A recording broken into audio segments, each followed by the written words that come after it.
ओम नमः शिवाय। हर हर महादेव। आप सुन रहे हैं पौराणिक अमृतवाणी द्वारा प्रसारित शिव महापुराण कथा। कथा को सुनने के लिए चैनल को लाइक शेयर एंड सब्सक्राइब करें। चलिए आगे की कथा प्रारंभ करते हैं। अथ चत्वारिंशो अध्याय। नारद द्वारा हिमालय ग्रह में जाकर विश्वकर्मा द्वारा बनाए गए विवाह मंडप का दर्शन कर मोहित होना और वापस आकर उस विचित्र रचना का वर्णन करना। ब्रह्मा जी बोले, हे मुने। उसके बाद आपस में विचार विमर्श कर शंकर जी की आज्ञा लेकर भगवान विष्णु ने पहले आपको हिमालय के घर भेजा। हे नारद, भगवान श्री हरि की प्रेमपूर्ण प्रेरणा से सर्वेश्वर शिव को प्रणाम कर आप बारात से आगे हिमालय के नगर को चले। हे मुने, वहाँ जाकर आपने विश्वकर्मा द्वारा रचित लज्जा की मुद्रा से युक्त अपनी कृत्रिम मूर्ति देखी और उसे देखते ही आप विस्मित हो गए। हे महामुने, विश्वकर्मा द्वारा बनाई गई अपनी मूर्ति को देखकर तथा विश्वकर्मा का सारा चरित्र जानकर आप शांत हो गए। तत्पश्चात आपने स्वर्ण कलशों से एवं केले के खंभों से अत्यंत मंडित रत्न चित्रित हिमालय के मंडप में प्रवेश किया। वह मंडप अति अद्भुत नाना प्रकार के चित्रों से अलंकृत था तथा हजारों खंभों से युक्त था। उसमें बनी हुई वेदी देखकर आप आश्चर्य में पड़ गए। हे मुने, हे नारद, उस विस्मय के कारण आपका ज्ञान एवं बुद्धि नष्ट हो गई। पुनः हिमालय से पूछा, हे हिमालय, क्या इस समय विष्णु आदि सभी देवता, महर्षि, सिद्ध एवं गंधर्व यहाँ पहुँच गए हैं? हे पर्वतराज, क्या विवाह हेतु श्वेत बैल पर सवार होकर गणेश्वरों से युक्त सदाशिव पधार चुके हैं? यह बात आप सत्य सत्य कहिए। ब्रह्मा जी बोले, हे मुने, विस्मित चित्त हुए आपके इस प्रकार के वचन सुनकर पर्वत हिमालय आपसे तथ्य युक्त वचन कहने लगे। हिमवान बोले, हे नारद, हे महाप्राज्ञ, अभी पार्वती के विवाह के लिए अपने गणों तथा बारातियों को लेकर शिवजी नहीं आए हैं। हे नारद, आप उत्तम बुद्धि से विश्वकर्मा के द्वारा रचित चित्र जानिए। हे देवर्षि, आप आश्चर्य का त्याग कीजिए, स्वस्थ हो जाइए और शिव का स्मरण कीजिए। आप मुझ पर कृपा कर भोजन तथा विश्राम करके मेनाक आदि पर्वतों के साथ शंकर के समीप जाना। हे महामते, जिनके चरण कमल की अर्चना देवता तथा असुर भी किया करते हैं, उन शिव की प्रार्थना कर आप इन पर्वतों को साथ लेकर देवताओं तथा महर्षियों सहित उन्हें यहाँ शीघ्र ले आइए। ब्रह्मा जी बोले, हे नारद, तब आपने तथास्तु कहा और वहाँ का सारा कृत्य अच्छी तरह संपन्न कर भोजन करके महामनुष्य आप हिमालय के पुत्रों सहित बड़ी प्रसन्नता से शीघ्र शिव जी के समीप गए। वहाँ आपने देवताओं से घिरे हुए महादेव जी को देखा। आपने तथा उन पर्वतों ने भक्ति से उन कांतिमान शिव को प्रणाम किया। तत्पश्चात हे मुने, अनेक प्रकार के अलंकारों से युक्त मैनाक, सह्य, मेरु आदि पर्वतों को देखकर संदेह से आकुल मन वाले मैंने, विष्णु ने तथा इंद्र से युक्त देवताओं एवं रुद्रानुचरों ने विस्मित होकर आपसे पूछा। देवता बोले, हे नारद, हे महाप्राज्ञ, आप तो आश्चर्य से चकित दिखाई पड़ते हैं। हिमालय ने आपका सत्कार किया या नहीं, हम लोगों को यह विस्तार पूर्वक बताइए। ये महाबली, मेनाक, सह्य, मेरु आदि पर्वत अनेक अलंकार धारण कर यहाँ किस उद्देश्य से आए हैं? हे नारद, आप यह भी बताइए कि पर्वतराज हिमालय का विचार शिव जी को कन्या देने का है या नहीं? हे तात, इस समय हिमालय के यहाँ क्या हो रहा है, यह सब विस्तार से कहिए। हे सुब्रत, हम देवताओं का मन अनेक प्रकार के संदेह से ग्रस्त हो रहा है, इसलिए हम लोग आपसे पूछ रहे हैं, आप हमारा संदेह दूर कीजिए। ब्रह्मा जी बोले, हे मुने, उन विष्णु आदि देवताओं का वचन सुनकर विश्वकर्मा की माया से विस्मित हुए आपने कहा, हे मुने, आप मुझे विष्णु और सभी देवताओं के ईश्वर, शची के पति, पर्वतों के पूर्व शत्रु एवं पर्वतों के पक्ष को काटने वाले इंद्र को एकांत में बुलाकर कहने लगे। नारद जी बोले, विश्वकर्मा ने हिमालय के घर जैसी कारीगरी की है, उसे देखते ही सभी देवगण मोहित हो जाएंगे। वे हिमालय तो उस कारीगरी के कौशल से सारे देवताओं को प्रेम पूर्वक युक्ति से मोहित करना चाहते हैं। हे शचीपते, आपने पूर्व काल में विश्वकर्मा को बुलावे में डाल दिया था, क्या आप उसे भूल गए?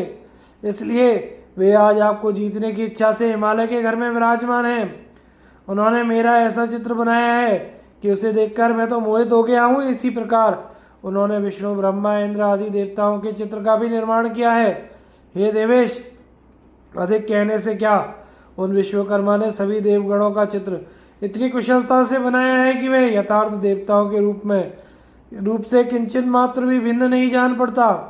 उन्होंने प्रयास करने के लिए सभी देवताओं की है मायामयी चित्र रचना की है, जिससे देवताओं को मोह उत्पन्न हो जाए। ब्रह्मा जी बोले, इस प्रकार नारद के वचनों को सुनकर वैसे व्याकुल शरीर वाले देवेंद्र ने विष्णु की ओर देखकर शीघ्रता से कहा। देवेंद्र बोले, हे देवदेव, हे रमानाथ, तो अष्टापुत्र विश्वकर्मा शोक से व्याकुल हो मुझसे द्रोह करता है, कहीं ऐसा ना हो वह इसी बहाने मेरा वध कर दे। ब्रह्मा जी बोले, उनका यह वचन सुनकर देवादिदेव जनार्दन उन्हें समझाते हुए कहने लगे।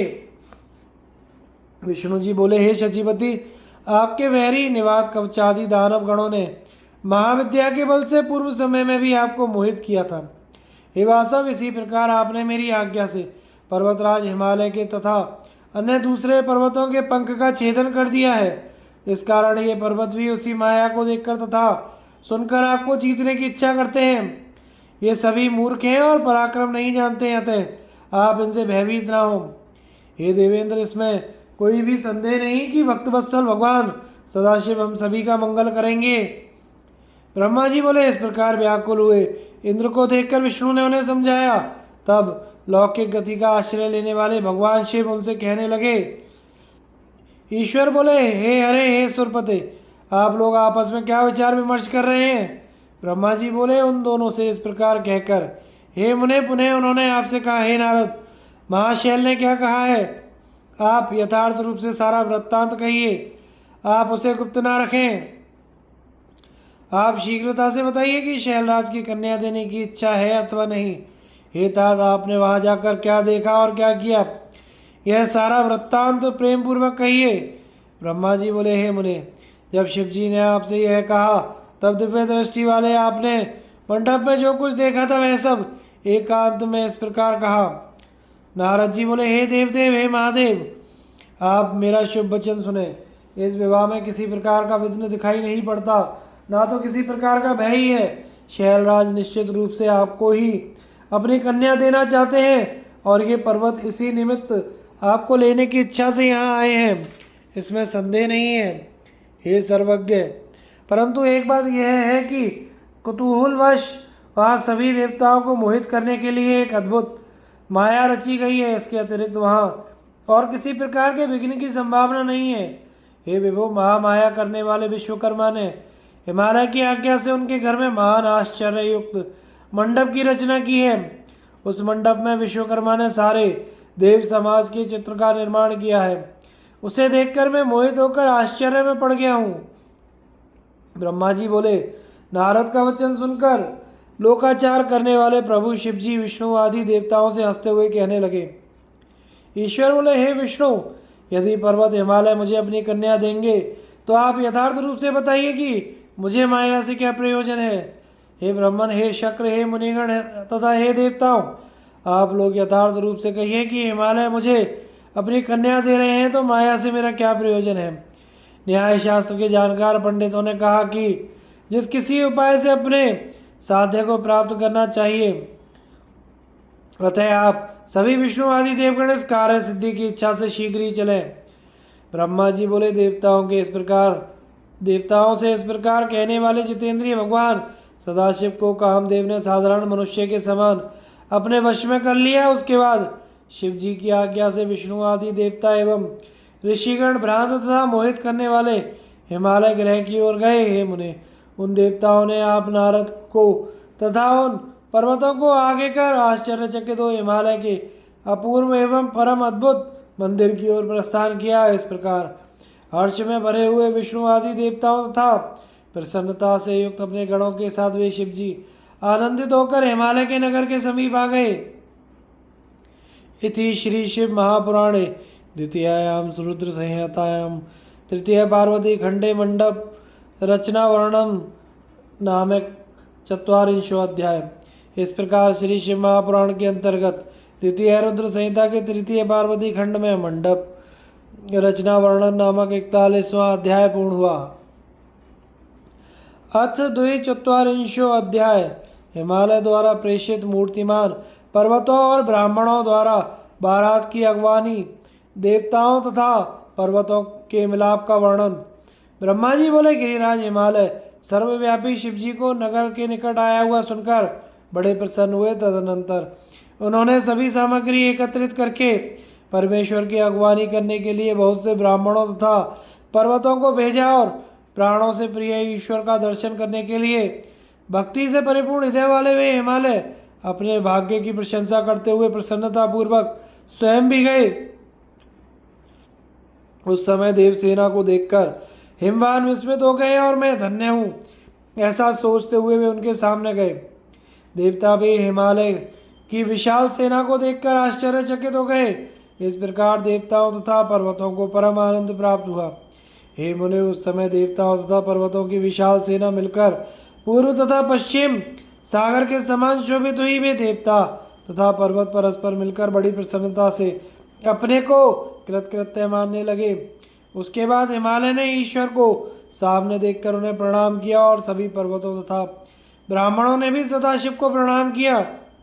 हिमालय ने वृषभ पर सवार प्रसन्न मुख वाले नाना अलंकारों से शोभित अपने दिव्य शरीर की शोभा से दिगंतरों को प्रकाशित करने वाले अत्यंत सूक्ष्म तथा नवीन रेशमी वस्त्र से शोभित विग्रह वाले सिर पर रत्नों से जटित मुकुट धारण किए हुए हंसते हुए शुभ्र कांति वाले सर्पों के अलंकारों से सुशोभित अंग वाले अंगों के अद्भुत प्रभाव वाले दिव्य कांति से संपन्न हाथों में चंवर धारण किए देवताओं द्वारा सेवित बाईं ओर अच्युत, दाहिनी ओर ब्रह्मा, पृष्ठभाग में इंद्र और पीछे तथा पार्श्व भाग में देवता आदि से शोभायमान अनेक विधि देवता आदि द्वारा स्तुत संसार का कल्याण करने वाले अपनी इच्छा से शरीर धारण करने वाले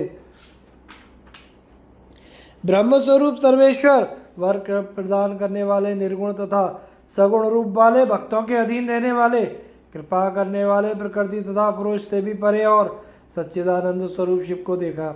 हिमालय ने प्रभु के दक्षिण भाग में गरुड़ पर सवार तथा नाना प्रकार के आभूषणों से सुसज्जित अच्युत श्री हरि को देखा। हे मुने, उन्होंने प्रभु के वाम भाग में 4 मुख वाले महान शोभा वाले तथा अपने परिवार से युक्त मुझे देखा। इस प्रकार शिव के परम प्रिय हम दोनों सुरेश्वरों को देखकर गिरीश ने परिवार सहित आदर से प्रणाम किया। फिर गिरीश्वर ने देवाधिदेव सदाशिव के पीछे तथा पार्श्व भाग में स्थित सभी देवताओं को प्रणाम किया। इसके बाद शिव जी की आज्ञा से गिरिराज हिमालय आगे होकर अपने नगर में प्रविष्ट हुए। तदनंतर शेष विष्णु तथा ब्रह्मा भी देवताओं के साथ नगर में गए। हे नारद, प्रभु के साथ जाते हुए सभी मुनि देवता आदि एवं देवगण परम प्रसन्न हो हिमालय के नगर की प्रशंसा करने लगे। उसके बाद हिमालय सुरम्य तथा निवास के योग्य बनाए गए अपने शिखर पर देवता आदि को ठहराकर स्वयं वहां चले गए जहाँ वेदी बनी थी। उसे चौकोर तथा तोरणों से विशेष रूप से सुसज्जित कराकर स्नान दान आदि क्रिया कर उन्होंने विधि पूर्वक वहां का निरीक्षण किया। तदनंतर पर्वतराज हिमालय ने विष्णु आदि संपूर्ण वर्ग से युक्त शिव के समीप अपने पुत्रों को भेजा। वे पर्वतराज परम प्रसन्न हो अपने बंधुगणों के साथ महान उत्साह पूर्वक वर का यथोचित आचार करना चाहते थे। तब उन पर्वत पुत्रों ने वहां जाकर अपने वर्गों सहित विराजमान उन शिव को प्रणाम करके शैलेश्वर की वह प्रार्थना सुनाई। तत्पश्चात वे पर्वत पुत्र उनकी आज्ञा से अपने घर चले गए और प्रसन्न होकर शैलराज से बोले कि अब लोग आ रहे हैं। हे मुने, इस पर शिव जी सहित विष्णु आदि समस्त देवता गिरिराज की वह प्रार्थना सुनकर परम प्रसन्न और अत्यंत आह्लादित हो गए। उसके बाद सभी देवता मुनि गण तथा अन्य लोग उत्तम वेशभूषा धारण करके प्रभु के साथ पर्वतराज के घर गए। उस अवसर पर मैना ने शिव जी को देखना चाहा और हे मुने, प्रभु को देखने के लिए उन्होंने आप मुनिश्रेष्ठ को बुलवाया। तब हे मुने, आप प्रभु से प्रेरित होकर शिव जी के हृदय की बात पूर्ण करने की इच्छा से युक्त मन से वहाँ गए। हे मुने, आपको प्रणाम करके विस्मित मन वाली मैना भगवान शंकर के मद विनाशक रूप को देखने की इच्छा से आपसे कहने लगी। इस प्रकार शिव महापुराण के अंतर्गत द्वितीय रुद्र संहिता के तृतीय पार्वती खंड में देवताओं तथा पर्वतों का मिलाप वर्णन नामक 42वां अध्याय पूर्ण हुआ। अथ 43वां अध्याय मीना द्वारा शिव को देखने के लिए महल की छत पर जाना, नारद द्वारा सबका दर्शन कराना, शिव द्वारा अद्भुत लीला का प्रदर्शन, शिव गणों तथा शिव के भयंकर वेश को देखकर मीना का मूर्छित होना। मीना बोली, हे मुने, मैं पहले गिरिजा के होने वाले पति को देखूंगी, जिनके लिए उसके द्वारा उत्तम तप किया गया है। उन शिव का रूप कैसा है? ब्रह्मा जी बोले, हे मुने, इस प्रकार अज्ञान के वशीभूत हुए मीना शिव के दर्शन करने के लिए आपके साथ शीघ्र ही चंद्रशाला पर गई। हे तात, उस समय प्रभु शिव जी भी अपने प्रति उनके अहंकार को जानकर अद्भुत लीला करके मुझसे और विष्णु से बोले। शिव जी ने कहा, हे तात, आप दोनों मेरी आज्ञा से देवताओं के साथ अलग अलग पर्वत हिमालय के दरवाजे पर चलें, हम लोग बाद में चलेंगे। ब्रह्मा जी बोले। यह सुनकर विष्णु ने सभी देवताओं को बुलाकर वैसा करने को कहा। उसके बाद सभी देवता शिव में चित्त लगाए हुए उत्सुक होकर चलने लगे। हे मुने, उसी समय शिव जी के दर्शन की इच्छा से मीना भी तुमको साथ लेकर महल की अटारी पर चढ़ गई। तब तुम उन्हें इस प्रकार दिखाने लगे जिससे उनका हृदय विदीर्ण हो। हे मुने, उस समय परम शुभ सेना को देखती हुई मीना सामान्य रूप से हर्षित हो उठी।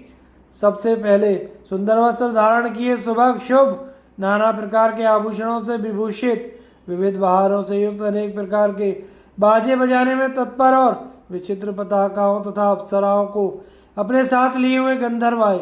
उस समय मीना गंधर्वपति परम प्रभु वसु को देखकर अत्यंत प्रसन्न हुई और उन्होंने पूछा, क्या ये शिव जी हैं? हे ऋषिशेष, तब आपने उनसे यह कहा, ये शिव जी के गण हैं, शिवा के पति शंकर जी नहीं हैं। यह सुनकर मीना ने विचार किया, जो इनसे भी अधिक श्रेष्ठ है वह कैसा होगा। उसी समय जो मणिगिरी आदि यक्ष थे, उनकी सेना को उन्होंने देखा, जिनकी शोभा गंधर्वों से दुगनी थी।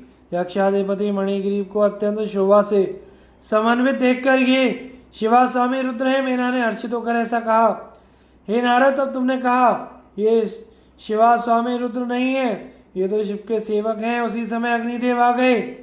मणिग्रीव की अपेक्षा उनकी दुगनी शोभा देखकर मीना ने पूछा, क्या ये गिरिजा के स्वामी रुद्र हैं? तब आपने कहा, नहीं। तत्पश्चात उनकी भी शोभा द्विगुणित शोभायुक्त यम आए।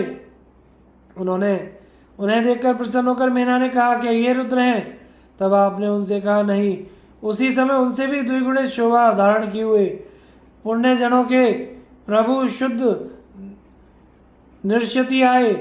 उन्हें देखकर मीना ने प्रसन्न होकर कहा, क्या ये रुद्र हैं? तब आपने उनसे कहा, नहीं। तभी वरुण आ गए। नृषति से भी दुगनी शोभा उनकी देखकर मीना ने कहा, क्या ये गिरिजा स्वामी रुद्र हैं? तब आपने कहा, नहीं। तदनंतर उनसे भी दुगनी शोभा धारण किए हुए वायुदेव वहाँ आए। उनको देखकर मीना ने हर्षित होकर कहा, क्या ये रुद्र हैं? तब आपने उनसे कहा, नहीं। उसी समय गुह्यकपति कुबेर भी उनसे दूनी शोभा धारण किए हुए वहाँ आए। उनको देखकर प्रसन्न हो मीना ने कहा, क्या यही रुद्र हैं? तब आपने कहा, नहीं। इतने में ईशान देव आ गए। कुबेर से भी दुगनी उनकी शोभा देखकर मीना ने कहा, क्या ये गिरिजापति रुद्र हैं? तब आपने कहा, नहीं। तदनंतर उनसे भी दुगनी शोभा से संपन्न सभी देवताओं में शेष अनेक प्रकार की दिव्य कांति वाले स्वर्गलोक के स्वामी इंद्र आए। उनको देखकर भी मीना बोली, कि यही शंकर हैं? तब आपने कहा, नहीं, ये देवराज इंद्र हैं। तब उनसे भी दुगनी शोभा धारण करने वाले चंद्रमा आए। उन्हें देखकर मीना बोली, कि यही रुद्र हैं? तब आपने कहा, नहीं। इसके बाद उनसे भी दुगनी शोभा धारण करने वाले सूर्य आए। उन्हें देखकर मीना ने कहा, क्या यही शिव हैं? आपने कहा, नहीं। इतने में तेजो राशि भृगु आदि मुनीश्वर अपने शिष्यों सहित वहां पहुंच गए। उनके मध्य में बृहस्पति को देखकर मीना बोली, क्या यही गिरजापति रुद्र हैं? तब आपने कहा, नहीं। उसके बाद तेजों की महाराशि साक्षात धर्म के पुंज के समान में ब्रह्मा स्तुत होता हुआ ऋषियों तथा पुत्रों सहित उपस्थित हुआ। हे मुने, मुझे देखकर मीना बहुत प्रसन्न हुई। उन्होंने कहा, क्या यही शिव है? तब आपने उनसे कहा, नहीं। इसी बीच संपूर्ण शोभा से युक्त श्रीमान मेघ की समान श्याम वर्ण वाले 4 भुजाओं से युक्त करोड़ों कामदेव के समान कमनीय पीताम्बर धारण किए हुए और अपने तेज से प्रकाशित कमल नयन शांत स्वभाव श्रेष्ठ गरुड़ पर सवार शंख आदि लक्षणों से युक्त, मुकुट आदि से विभूषित, वक्ष स्थल पर श्रीवत्स का चिन्ह धारण किए हुए, अप्रमेय कांति से संपन्न लक्ष्मीपति भगवान विष्णु वहां आए। उन्हें देखकर उनके नेत्र चकित हो गए और उन्होंने हर्ष से भरकर कहा, यही साक्षात गिरिजापति शिव है, इसमें संदेह नहीं है। तब मेनका का वचन सुनकर परम कौतुकी आपने कहा, ये शिवापति नहीं है अपितु ये केशव विष्णु है। ये शंकर जी के समस्त कार्यों के अधिकारी तथा उनके प्रिय हैं। उन पार्वतीपति शिव को इनसे भी अधिक श्रेष्ठ समझना चाहिए। हे मैंने उनकी शोभा का वर्णन मैं नहीं कर सकता।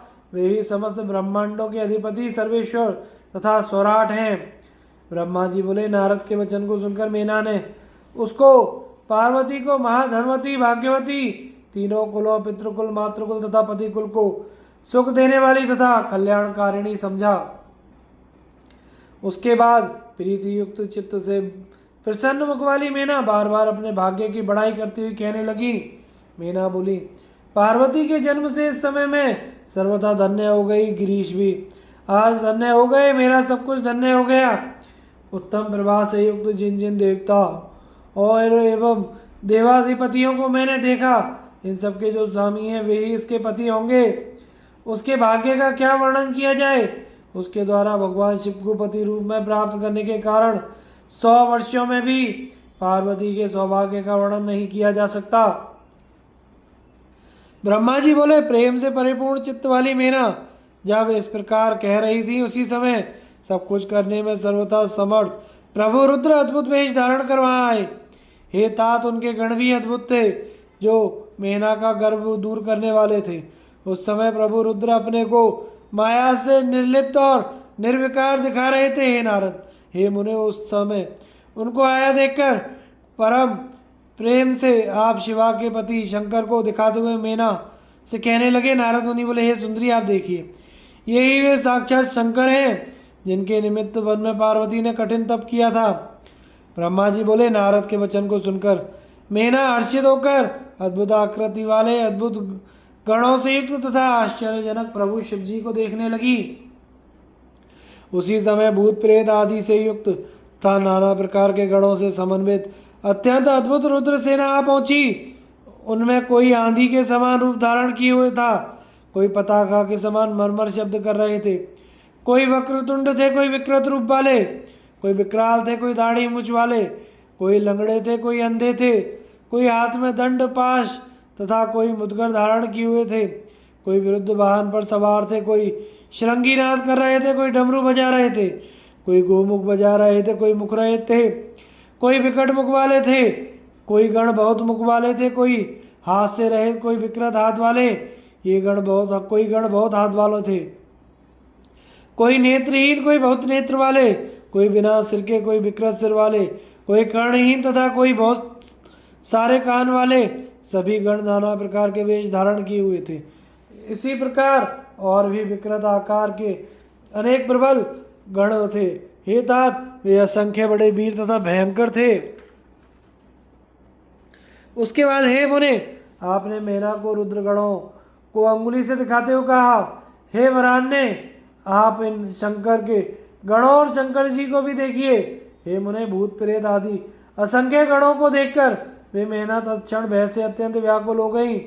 उन गणों के मध्य निर्गुण परम गुणी वृषभ पर सवार 5 मुख तथा 3 नेत्रों वाले शिव विभूति से विभूषित, जटाजूट से युक्त, मस्तक में चंद्रकला से शोभित 10 भुजाओं से युक्त, कपाल धारण किए हुए, व्याघ्र चर्म का उत्तरीय धारण किए हुए, हाथ में श्रेष्ठ पिनाक धारण किए हुए, शूल से युक्त, विरूप नेत्र वाले, विकृत आकार वाले, व्याकुल तथा गज चर्म ओढ़े हुए शिव जी को देखकर पार्वती की माता भयभीत हो उठी। उसके अनंतर आश्चर्यचकित कांपती हुई, व्याकुल तथा भ्रमित बुद्धि वाली उन मेना को अंगुली के संकेत से शिव जी की ओर दिखाते हुए आपने कहा, यही शिव है। आपके उस वचन को सुनते ही वे सती मेना दुखित होकर वायु के झोंके से गिरी हुई लता के समान शीघ्र ही पृथ्वी पर गिर पड़ी। इस विकृत रूप को देखकर दुराग्रह में फंसकर मैं ठगी गई, ऐसा कहकर वे मेना क्षण मात्र में मूर्छित हो गई। उसके बाद सखियों के द्वारा अनेक प्रकार के प्रयत्नों से उपचार करने पर हिमालय प्रिया मेना को धीरे धीरे चैतन्य प्राप्त हुआ। इस प्रकार श्री शिव महापुराण के अंतर्गत द्वितीय रुद्र संहिता के तृतीय पार्वती खंड में शिव की अद्भुत लीला का वर्णन नामक 43वां अध्याय पूर्ण हुआ। अथ चतुश्चत्वारिंशो अध्याय। शिवजी का रूप देखकर मेना का विलाप, पार्वती तथा नारद आदि सभी को फटकारना, शिव के साथ कन्या का विवाह ना करने का हठ, विष्णु द्वारा मेना को समझाना। ब्रह्मा जी बोले, हे नारद, चेतना प्राप्त कर। शैल प्रिया सती मेना अत्यंत क्षुब्ध होकर विलाप करने लगी, सबका तिरस्कार करने लगी। उन्होंने व्याकुल होकर सर्वप्रथम अपने पुत्रों की निंदा की और इसके बाद वे अपनी पुत्री को दुर्वचन कहने लगी। मेना बोली, हे मुने, पहले आपने ही कहा था कि यह पार्वती शिव को वरण करेगी। तत्पश्चात हिमवान से कहकर आपने उसे तपस्या के कार्य में लगाया। उसका तो प्रतिकूल एवं अनर्थकारी परिणाम दिखाई पड़ा, यह सत्य है। हे दुष्ट बुद्धि वाले मुने, आपने मुझे अधम को सर्वथा धोखा दिया। हे मुने, उसने मुनियों द्वारा साध्य परम दुष्कर जो तप किया, उसका यह फल प्राप्त हुआ जो देखने वालों को भी दुख देने वाला है। अब मैं क्या करूं और कहाँ जाऊं? कौन मेरे दुख को दूर करेगा? मेरा कुल आदि नष्ट हो गया, मेरा जीवन भी नष्ट हो गया। वे दिव्य ऋषि कहाँ गए? मैं उनकी दाढ़ी मूछ उखाड़ लूं। जो वशिष्ठ पत्नी तपस्विनी है, वह दूर यहाँ स्वयं आई थी। किनके अपराध से मेरा सब कुछ नष्ट हो गया? ऐसा कहकर पुत्री की ओर देखकर वे कटु वचन कहने लगी। हे सुते, हे दुष्टे, तुमने मुझे दुख देने वाला कर्म क्यों किया? तुझ दुष्ट ने स्वयं सोना देकर कांच ले लिया। चंदन को छोड़कर तुमने अपने शरीर में कीचड़ का लेप किया। हंस को उड़ाकर तुमने पिंजड़े में कौवा ग्रहण कर लिया। गंगा जल को दूर छोड़कर तुमने कुएं का जल पी लिया और सूर्य को छोड़कर प्रयत्नपूर्वक जुगनू ग्रहण कर लिया। चावलों को त्याग कर भूसी खा ली। घी को छोड़कर आदरपूर्वक कारंड का तेल पी लिया। सिंह की सेवा छोड़कर तुमने शृगाल की सेवा की और ब्रह्म विद्या त्याग कर तुमने कुत्सित गाथा सुनी। हे पुत्री, तुमने घर की परम मांगलिक यज्ञ विभूति को छोड़कर अमंगल चिता भस्म को धारण किया। विष्णु आदि परमेश्वरों तथा श्रेष्ठ देवगणों को छोड़कर तुमने कुबुद्धि से शिव के निमित्त ऐसा तप किया। तुम्हें तथा तुम्हारी बुद्धि को धिक्कार है, तुम्हारे रूप तथा आचरण को धिक्कार है, तुम्हें उपदेश देने वाले को धिक्कार है और तुम्हारी उन सखी को धिक्कार है। हे पुत्री, जो तुमको जन्म देने वाले हैं, ऐसे हम दोनों को धिक्कार है। हे नारद, आपकी बुद्धि को धिक्कार है और कुबुद्धि देने वाले सप्तऋषियों को धिक्कार है। कुल को धिक्कार है, तुम्हारी कार्य कुशलता को धिक्कार है। तुमने जो कुछ किया उस सब को धिक्कार है। तुमने घर को नष्ट कर दिया। अब तो मेरा मरण ही है। ये पर्वतराज मेरे निकट ना आए और स्वयं सप्तऋषि गण भी मुझे अपना मुंह ना दिखाएं। सब लोगों ने मिलकर यह क्या किया जिससे मेरा कुल ही नष्ट हो गया? मैं बंध्या क्यों ना हुई? मेरा गर्भ क्यों नहीं गिर गया? मैं ही क्यों नहीं मर गई? अथवा मेरी पुत्री ही क्यों नहीं मर गई? आकाश में ले जाकर राक्षसों ने उसे क्यों नहीं खा लिया? आज मैं तुम्हारा सिर काट डालूं। अब मुझे इस शरीर से क्या करना? किंतु क्या करूं? तुम्हें त्याग कर भी कहाँ जाऊं? हाय, मेरा जीवन ही नष्ट हो गया।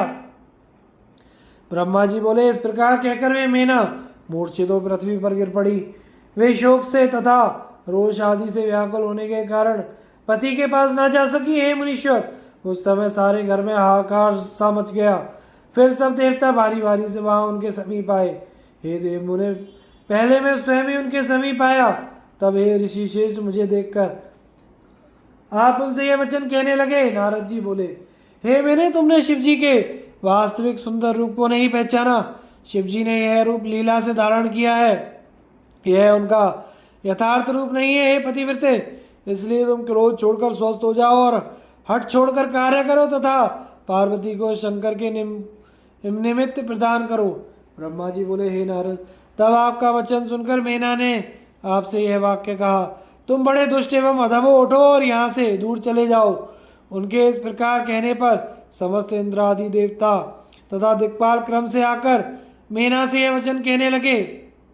देवता बोले, हे पितृकन्या, प्रसन्न होकर तुम हमारी बात सुनो। ये दूसरों को सुख देने वाले साक्षात शिव जी हैं। भक्त वत्सल इन भगवान शिव ने तुम्हारी पुत्री का अत्यंत कठिन तप देखकर कृपा पूर्वक उसे दर्शन देकर वर प्रदान किया। ब्रह्मा जी बोले, इसके बाद मेना बारंबार बहुत विलाप करके देवताओं से बोली, भयानक रूप वाले शिव को मैं अपनी कन्या नहीं दूंगी। आप सभी देवगण किस लिए प्रपंच में पड़े हैं और इसके शेष रूप को व्यर्थ करने के लिए तत्पर है। हे मुनीश्वर, उनके इस प्रकार कहने पर सभी वशिष्ठ आदि सप्तऋषि वहां आकर उनसे यह वचन कहने लगे। सप्तऋषि बोले, हे पितृकन्या, हे गिरिप्रिय, हम कार्य सिद्ध करने के लिए यहाँ आए हैं। जो बात ठीक है उसके विपरीत हम कैसे जा सकते हैं। यह सबसे बड़ा लाभ है जो आपको शंकर जी का दर्शन प्राप्त हुआ और वे दान के पात्र होकर आपके घर आए हैं। ब्रह्मा जी बोले, उनके इस प्रकार कहने पर मेना ने उन मुनियों के वचन को झूठा समझ लिया और अज्ञानतावश रुष्ट होकर उन ऋषियों से इस प्रकार कहने लगी। मेना बोली, मैं शस्त्र आदि से उसका वध कर डालूंगी, किंतु शंकर के निमित्त उसे नहीं दूंगी। आप सभी दूर चले जाइए, मेरे पास मत आइएगा। ब्रह्मा जी बोले, इस प्रकार कहकर वे मेना चुप हो गई और पुनः विलाप करके अत्यंत व्याकुल हो उठी। हे मुने, उस समय इस समाचार से बड़ा हाहाकार मच गया। तदनंतर अत्यंत व्याकुल होकर हिमालय मेना को समझाने के लिए वहां आए और तत्व की बात कहकर प्रेम पूर्वक उनसे कहने लगे। हिमालय बोले, हे मेने, हे प्रिय, तुम आज व्याकुल क्यों हो गई, मेरी बात सुनो। तुम्हारे घर कौन कौन लोग आए हैं, तुम इनकी निंदा क्यों करती हो। तुम शंकर को अच्छी तरह नहीं जानती हो। अनेक रूप और नाम वाले उन शंकर के विकट रूप को देखकर व्याकुल हो गई हो। उन शंकर को मैं जानता हूँ, वे सबका पालन करने वाले, पूज्यों के भी पूज्य और निग्रह तथा अनुग्रह करने वाले हैं। हे प्राण प्रिय, हे पुण्यशीले, हट मत करो और दुख का त्याग करो। हे सुब्रते, शीघ्रता से उठो, कार्य करो। तुम मेरी बात मानो। ये शंकर विकट रूप धारण कर द्वार पर जो आए हैं वे अपनी लीला ही दिखा रहे हैं। हे देवी, पहले हम दोनों ने उनका श्रेष्ठ महात्म्य देखकर ही कन्या देना स्वीकार किया था। हे प्रिय, अब उस बात को सत्य रूप से प्रमाणित करो। ब्रह्मा जी बोले, हे मुने, इस प्रकार कहकर उन पर्वतराज हिमालय ने मौन धारण कर लिया। तब यह सुनकर पार्वती की माता मेना हिमालय से कहने लगी। मेना बोली, हे नाथ, मेरी बात सुनिए और आप वैसा ही कीजिए। इस कन्या पार्वती वो पकड़कर कंठ में रस्सी बांधकर निशंक हो नीचे गिरा दीजिए, किंतु मैं शिव को उसे नहीं दूंगी। अथवा हे नाथ, हे पर्वतराज, इस कन्या को ले जाकर दया रहित होकर समुद्र में डुबो दीजिए, इसके बाद सुखी हो जाइए। ऐसा करने से ही सुख मिलेगा। हे स्वामिन, यदि आप भयंकर रूप वाले रुद्र को पुत्री देंगे तो मैं निश्चित रूप से शरीर त्याग दूंगी। ब्रह्मा जी बोले, हे नारद, जब मेना हठपूर्वक यह बात कह रही थी उसी समय पार्वती स्वयं आ गई और मनोहर वचन कहने लगी। पार्वती बोली, हे मात, आपकी बुद्धि विपरीत तथा मंगलकारिणी कैसे हो गई। धर्म का अवलंबन करने वाली होने पर भी आप धर्म का त्याग क्यों कर रही हैं।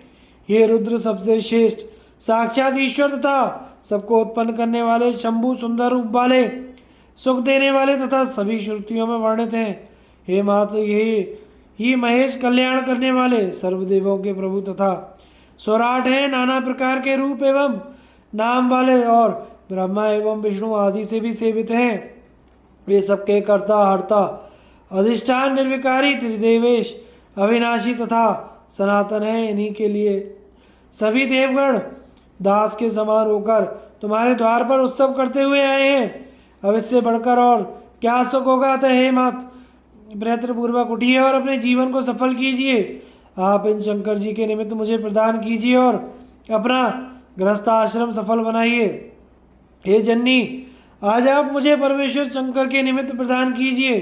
हे माता, मैं आपसे कह रही हूँ, आप मेरी इस प्रार्थना को स्वीकार कीजिए।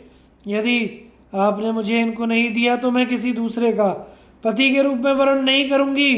परवंचक श्रृगाल सिंह के भाग को किस प्रकार प्राप्त कर सकता है। हे मात, मैंने स्वयं मन, वचन तथा कर्म से शिव जी का वर्ण किया है। अब आप जैसा चाहती हैं वैसा कीजिए। ब्रह्मा जी बोले, हे नारद, पार्वती का यह वचन सुनकर पर्वतराज प्रिया मेना बहुत विलाप कर अत्यंत क्रुद्ध होकर उनके शरीर को पकड़कर दांतों को कटकटाती हुई व्याकुल तथा रोषयुक्त होकर मुक्के तथा केहूनों से पुत्री को मारने लगी। हे तात, हे मुने, तदनंतर वहां पर तुम तथा अन्य जो ऋषि थे वे मेना के हाथ से पार्वती को छुड़ाकर दूर ले गए। उन सबको वैसा करते देख उन्हें बार बार फटकार कर वे मेना उन्हें सुनाती हुई पुनः दुर्वचन कहने लगी। मेना बोली, हाय इस दुराग्रहशील पार्वती का मैं क्या करूं? अब निश्चय ही या तो इसे तीव्र विष दे दूंगी या कुएं में डाल दूंगी, अथवा अस्त्र शस्त्रों से काट कर इस काली के टुकड़े टुकड़े कर डालूंगी, अथवा अपनी पुत्री इस पार्वती को समुद्र में डुबो दूंगी, अथवा मैं शीघ्र ही निश्चित स्वयं ही अपना शरीर त्याग दूंगी, किंतु विकट रूपधारी शिव को अपनी कन्या दुर्गा नहीं दूंगी। इस दुष्टा ने एक ऐसा विकराल वर पाया है, ऐसा करके इसने मेरा गिरिराज का तथा इस कुल का उपहास करा दिया।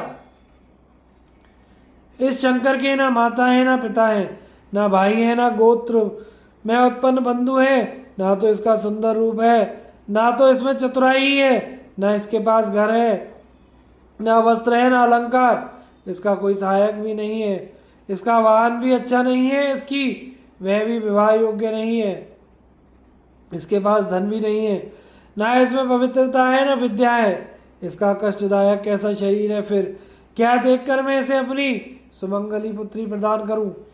ब्रह्मा जी बोले, हे मुने, इस प्रकार बहुत विलाप करके दुख तथा शोक से व्याप्त होकर वे मेना जोर जोर से रोने लगी। उसके बाद मैं शीघ्रता से आकर उन मेना से अज्ञान का हरण करने वाले शेष तथा परम शिव तत्व का वर्णन करने लगा।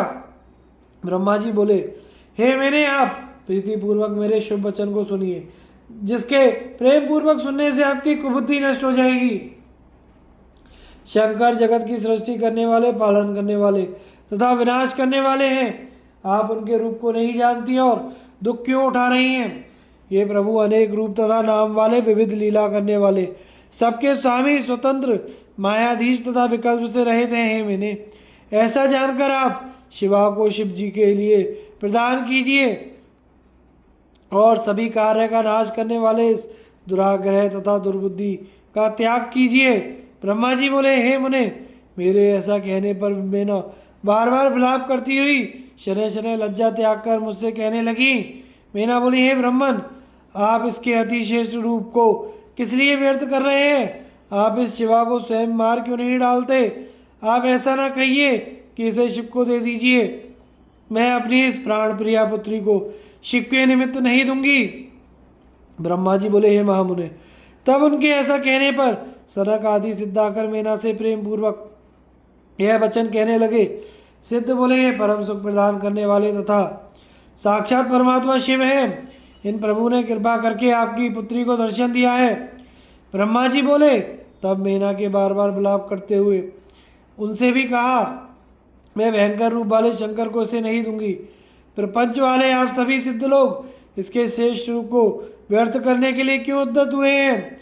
हे मुने, उनके ऐसा कहने पर मैं चकित हो गया और सभी देव, सिद्ध, ऋषि तथा मनुष्य भी आश्चर्य में पड़ गए। इसी समय उनके दृढ़ तथा महान हट को सुनकर शिव के प्रिय विष्णु जी शीघ्र वहां आकर यह कहने लगे। विष्णु जी बोले, आप पितरों की प्रिय मानसी कन्या हैं, गुणों से युक्त हैं और साक्षात हिमालय की पत्नी हैं। आपका अत्यंत पवित्र ब्रह्मकुल है, वैसे ही आपके सहायक भी हैं, इसलिए आप लोक में धन्य हैं। मैं विशेष क्या कहूँ, आप धर्म के आधारभूत हैं, तो आप धर्म का त्याग क्यों कर रही हैं?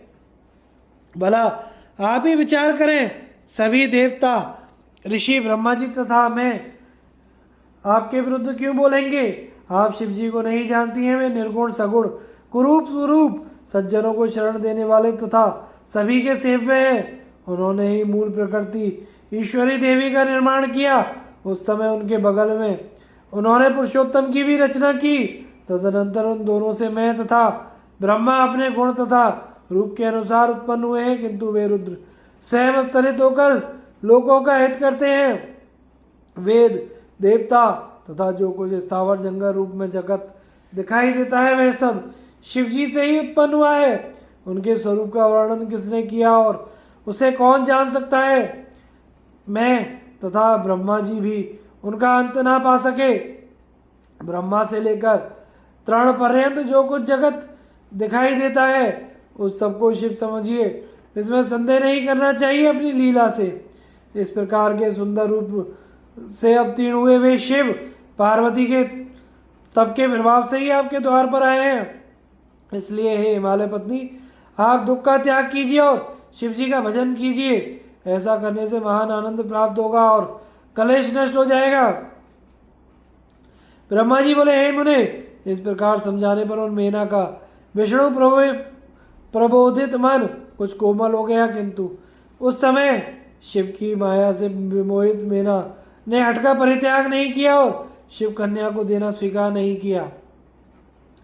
पार्वती की माता गिरिप्रिया और मेना ने विष्णु के मनोहर वचन सुनकर कुछ उद्बुद्ध होकर विष्णु जी से कहा, यदि वे सुंदर शरीर धारण करें तो मैं अपनी कन्या दे सकती हूँ, अन्यथा करोड़ों प्रयत्नों से भी नहीं दूंगी। मैं सत्य तथा दृढ़ वचन कहती हूँ। ब्रह्मा जी बोले, हे नारद, जो सबको मोहने वाली है उस शिवेच्छा से प्रेरित हुई धन्य तथा दृढ़ व्रत वाली वे मेना इस प्रकार कहकर चुप हो गई। इस प्रकार श्री शिव महापुराण के अंतर्गत द्वितीय रुद्र संहिता के तृतीय पार्वती खंड में मेना प्रबोध वर्णन नामक 44वां अध्याय पूर्ण हुआ। आगे की कथा का प्रसारण हम अगले भाग में करेंगे। कथा को सुनते रहिए, चैनल को लाइक शेयर सब्सक्राइब कीजिए। हर हर महादेव।